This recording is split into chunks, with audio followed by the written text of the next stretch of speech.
நம்ம இருக்கிறது ஸ்ரீபெரும்புதூர் பாருங்க. ஒரு மாபெரும் தலைவனின் நினைவகத்துக்கு வந்திருக்கிறோம்.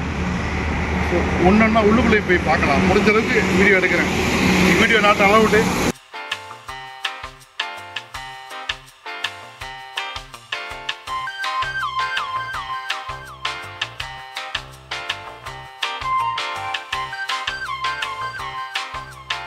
பொருளாதாரத்தில் மிக உன்னத நிலை அடைந்ததற்கு காரணமான நமது முன்னாள் பாரத பிரதமர் அவருடைய நினைவற்று தான் இருக்கு.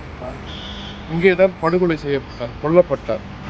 ஸோ ரொம்ப ஒரு துயரமான சம்பவம் நிகழ்ந்திருக்குது. ஆனால் அதை வந்து அழகாக பராமரிக்கிறாங்க. ரொம்ப ஒரு சிறப்பான விஷயங்கள் செஞ்சுருக்கிறாங்க. அது என்றைக்குமே அவரோடு நம்ம மறக்கக்கூடாது. ஸோ அந்த மாதிரி வந்து அவங்க செஞ்சுருக்கிறாங்க. ஸோ நிறைய எல்லாமே கல்ச்சர் இருக்குது. எல்லா விஷயங்களும் பார்க்கும் போகும்போது ரொம்ப பிரமிப்பாக இருக்குது. ஸோ இங்கே எல்லா அவசியம் வரணும். நிறைய விஷயம் எக்ஸ்ப்ளோர் பண்ணிட்டு இருக்கோம். ஒவ்வொன்றா பாருங்கள். இதை இங்கேருந்து பார்க்க போகும்போது அவங்களுடைய வரலாறு, அதாவது அவங்களோட லைஃப் சர்க்கிள் அப்படியே அவங்க எழுதிக்கிறாங்க. எல்லாமே கற்களில் தான் இருக்குது. ஸோ இது போது வந்து கற்களாக இருக்கும், பட் உள்ளுக்குள்ள காங்கிரீட் இருக்கும். ஸோ கற்கள் வந்து மேலே வந்து போட்டுருக்குறாங்க. இந்த சிற்பம் வந்து அழகாக இங்கேருந்து பார்க்க தெரியுது. அவ்வளோ நுணுக்கமாக இருக்குது. அவ்வளோ ஒர்க்கு, பெரிய லார்ஜ் ஒர்க்கு, பெரிய பெரிய அழகிய சிற்பம். கிட்ட போனாக்கா பிரமிப்பாக இருக்கும். அதே